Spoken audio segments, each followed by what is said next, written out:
এই নির্বাচনটা আমাদেরকে একটা সংগ্রামের মতো এরও বিজয় ঘটাতে হবে। প্রোপাগান্ডা বট বলে একটা জিনিস তৈরি হয়েছে। এই প্রোপাগান্ডা বট দিয়ে মানুষের চরিত্র হনন, কুৎসারটন, অপপ্রচারের যেন শেষ নেই। আপনাদের রাজনীতি হবে ভিন্নতর।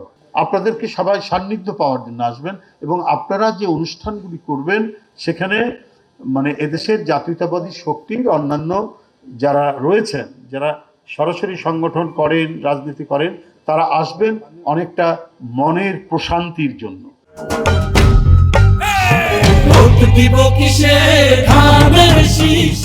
মনের প্রশান্তির জন্য একদিকে, আবার আরেক দিকে সামনে যদি কোনো নতুন সংগ্রাম থাকে সেই সংগ্রামের প্রস্তুতির জন্য।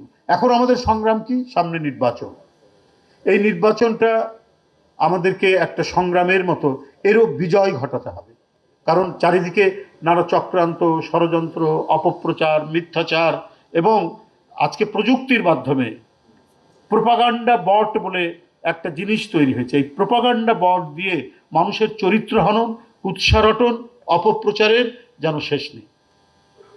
যারা গণতন্ত্রের জন্য আপসহীন সংগ্রাম করলো, যারা গুপ্ত এবং সুপ্ত হয়ে আওয়ামী লীগের বোরখার নিচে যারা থাকেনি, আওয়ামী লীগের আবরণের মধ্যে যারা থাকেনি, যারা সত্য এবং ন্যায়কে সুস্পষ্টভাবে রৌদ্রালোকের মধ্যে যারা বলেছে, তাদের বিরুদ্ধে আজকে কেন জানি মনে হচ্ছে সুপরিকল্পিতভাবে এক ধরনের মিথ্যা প্রোপাগান্ডা চালানোর চেষ্টা চালানো হচ্ছে। কিন্তু মানে জাতীয়তাবাদী শক্তির শিকড় এত গভীরে, এটা অশ্বত্থ গাছ বা বট গাছের যে শিকড় যত দূরে যায় তার চাইতেও অনেক গভীরের শিকড়।